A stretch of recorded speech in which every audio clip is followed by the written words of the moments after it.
Welcome back to our final part of our mini-series on William Lever and Port Sunlight.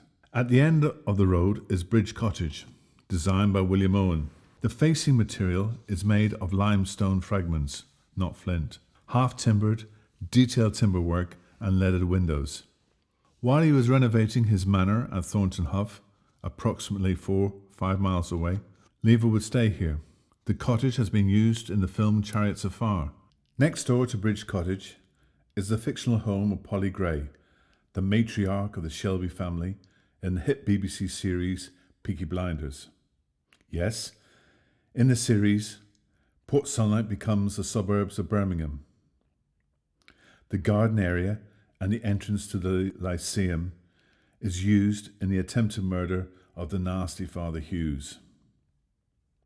We can see Thomas Shelby walking over the Dell Bridge, and it resembles an old English packhorse bridge. The Dell Bridge could be described as neo-Jacobean, but the garden area has also been used for the film about J.R. Tolkien. The Lyceum itself, built between 1894 to 1896, has got free Jacobean and Gothic touches with diapered brick. The Lyceum was the first school. Lever had very strong views about education. He felt that children without an education was like a workman without having the proper tools. The buildings were completed for 350 pupils and 150 infants. The buildings itself were also used for religious services before Christ Church was built. If we look across from the Dell Bridge towards the factory, we can see two beautiful examples of the wonderful irregularity of architecture. To the left-hand side, brick and terracotta used with coping of curly Dutch gables, mullions and spandrels. Corner turrets, are they Dutch or Germanic? And to the right-hand side, half-timbered gables on ashlar sandstone with barley twisted chimneys. We're going to continue our walk along Bridge Street, and to our right are bowling greens. In Lever's day, they were tennis courts.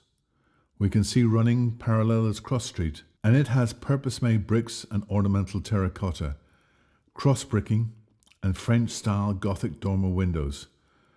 Perhaps you can imagine a princess in distress leading out of this fairy-like window. We're going to walk down Bolton Road and stop at Hume Hall.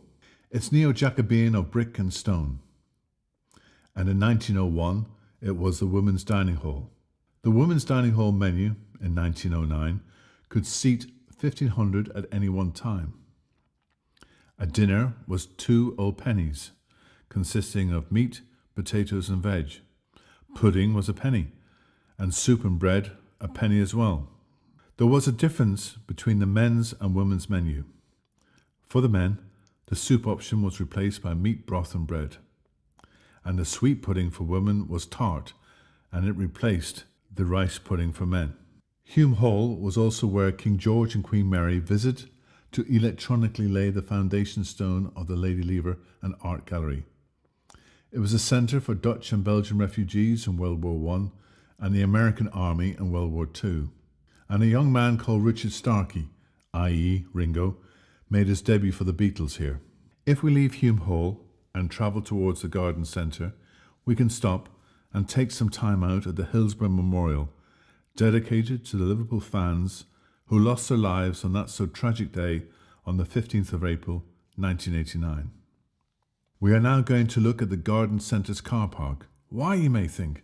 Well, this area was an open-air swimming pool heated to 60 degrees by the factory. Built in 1902, closed in 1971, the swimming pool was oval-shaped, 100 foot in length and 75 feet at its widest point. Around it were thatched changing rooms. The price of entry was 1 penny, and beside the swimming pool was a world-class gymnasium. William Lever loved to swim, and he believed in all sorts of self-improvement and, of course, fresh air. Clubs and entertainment were encouraged, and there were over 28 different clubs and societies, from whist drives, basket weaving, dramatic societies, to rugby, cricket and football teams. We now come to the War Memorial by Sir William Goscombe John. A Celtic cross adorned with bronze sculptures and names of the fallen. This cenotaph is one of the most moving of all cenotaphs. Its theme is that of defence of the home. Lever believed that war just didn't affect the men but affected the whole family. And going in a clockwise direction, we see a mum with a baby in her arms with two of her children seeking protection. This is followed by a frightened boy and girl, perhaps on lookout duty. A boy scout stands between two soldiers, whilst a woman, perhaps she is a nurse, goes to tend a wounded soldier. Other bronze sculptures consist of children offering garlands and wreaths in gratitude, and groups that represent the sea, land and air forces and the Red Cross. Lever opened the memorial asking two veterans of the company to unveil the monument. They were Thomas Elms, blinded at the Somme, and Robert Cruikshank VC.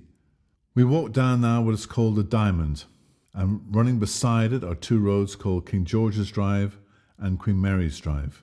In 1910 there was a competition amongst the students of Liverpool School of Architecture to design the centre area of the village. The winning entry was designed by an Ernest Prestwich, and the houses were built by Lomax Simpson. The houses are symmetrically recessed and opposed to each other, so picturesque in their format.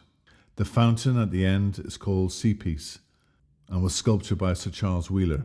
To the left of the art gallery is the Leverhulme Memorial.